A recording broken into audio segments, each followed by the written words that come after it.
Hello friends, welcome back to Media Talks. நான் உங்கள் மௌனிகா. இந்த சீரியல்லையுமே நம்மளோட ப்ரொடிக்ஷன் லைட்டாக வந்து ஒர்க் அவுட் ஆகிருக்குன்னு தான் நினைக்கிறேன். ஸோ நம்ம சொல்லியிருந்தோம் கண்டிப்பாக பழனி வந்து இந்த வீட்டுக்கு போயிடுவாங்க, அதாவது பாண்டியன் வீட்டுக்கு வந்துடுவாங்க.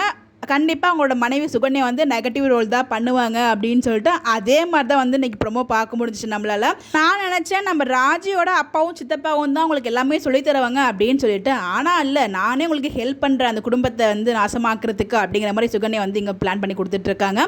இன்னொரு பக்கம் வந்து பார்த்தீங்கன்னா குமரவேல் அண்ட் அரசி அவங்களோட லவ் ட்ராக்குமே போகும்போல் பாயெல்லாம் காமிச்சிட்டு இருக்காங்க. இது எங்கே போய் முடிய போகுதோ தெரியல. இங்கே வந்து பார்த்தீங்கன்னா எல்லா வேலையும் விழுந்து பார்க்குறாங்க. உள்ளே போயிட்டு நம்ம பழனியை பாச்சு வாங்கி செஞ்சுட்ருக்காங்க. பழனியோட கேரக்டர் எவ்வளோ ஹாப்பியான எவ்வளோ ஜாலியான பர்சன். அவருக்கு போயிட்டு இப்படி ஒரு மனைவியா அப்படின்னு நினைக்கும் போது வருத்தமாக இருக்குது. அதுக்கு கல்யாணம் ஆகாமலே இருந்திருக்கலாம் அவருக்கு அப்படின்ற மாதிரி தான் எனக்கு உள்ளுக்குள்ளே லைட்டாக ஃபீல் ஆச்சு.